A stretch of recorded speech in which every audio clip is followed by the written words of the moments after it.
Okay, so we're in OpenStax Statistics, Chapter 10, and we're working through the Excel workbook. So we're talking about the example testing differences in boys versus girls sports.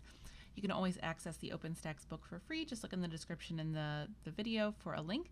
And you can get this Excel workbook for free at divideandconquermath.com. Just go to the OpenStax Statistics section. So our example is that the average amount of time boys and girls aged 7 to 11 spend playing sports each day is believed to be the same. A study is done and data are collected, and each population has a normal distribution. Is there a difference in the mean amount of time boys and girls aged 7 to 11 play sports each day? And we're going to test at the 5% level of significance. So this example has already been worked out, just so you can kind of investigate what formulas are being used and how we're using them, so you can just kind of figure out how to organize yourself for the future tabs in this workbook. So similar to what we did in Chapter 9, so I don't necessarily always write this down in every Excel workbook. I do this for the videos. But like one thing that you have to know when you're doing hypothesis testing is you really do need to know what are your hypotheses. So I just went ahead and noted this on the side here. Now, if it were me at home, I would have this written down on a piece of paper, but just so that we have something to kind of work towards, we have to know how we're setting up our hypotheses. And so as you can see, this is a case where we have that these are supposed to be the same. So population 1 we'll say is girls and population 2 we'll say is boys. So we're saying that these are the same. So that would mean one minus the other equals 0 or does not equal 0. So this is what we're testing around. And so like we typically do, we want to first just organize all of our information.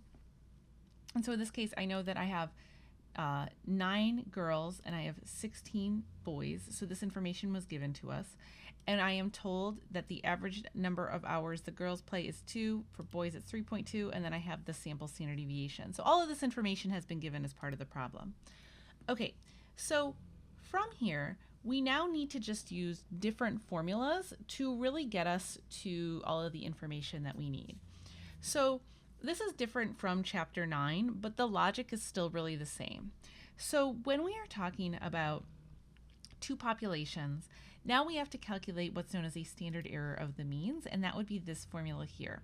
And so you can see here that I have really just taken this formula and set it up and used the information that I was given. So I took this square root, I take my standard deviation of my first population and square it and divide that by the size of the sample, plus the standard deviation of the other population, I square it and divide that by the size of the sample, and then I take the square root of all of that. So you can see how all of that is set up.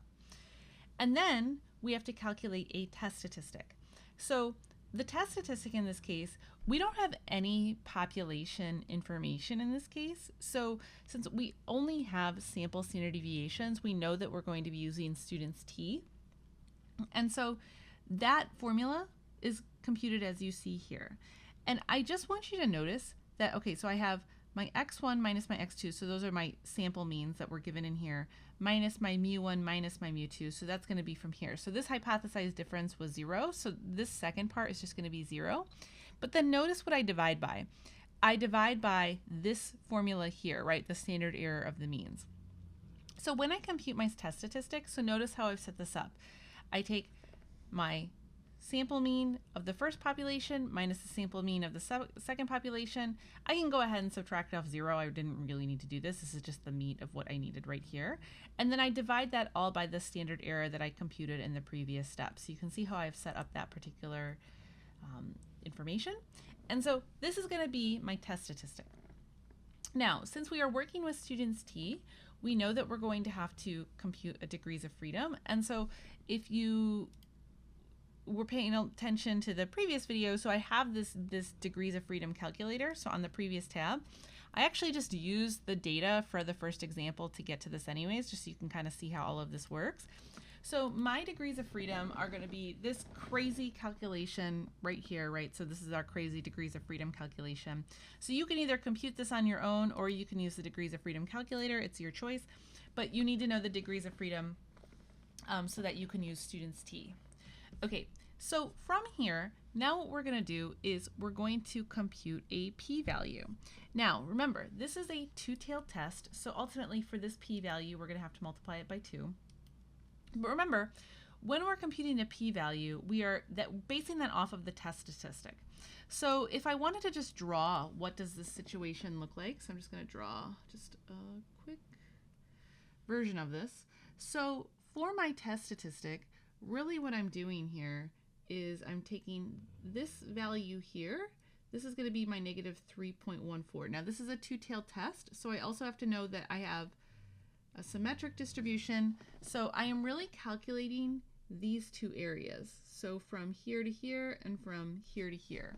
So I want to know what is the area from the tail end to this test statistic. And you can see that's what I've done here is, so I have used my t.dist formula. I plug in my test statistic, and then for my degrees of freedom, I'm using the crazy degrees of freedom that I just found, and I always plug in 2. But since this is a two-tailed test, then I also have to multiply this value by 2. And okay, so now I get 0.0056 and some change. So there's all of my information. So now we can make our conclusion. So this is at a 5% level of significance. So we can see here that 0.005 is certainly a lot less than 0.05. And so this is going to go back to our old adage of if P is low, the null must go. So in this case, we are going to reject our H naught in this case.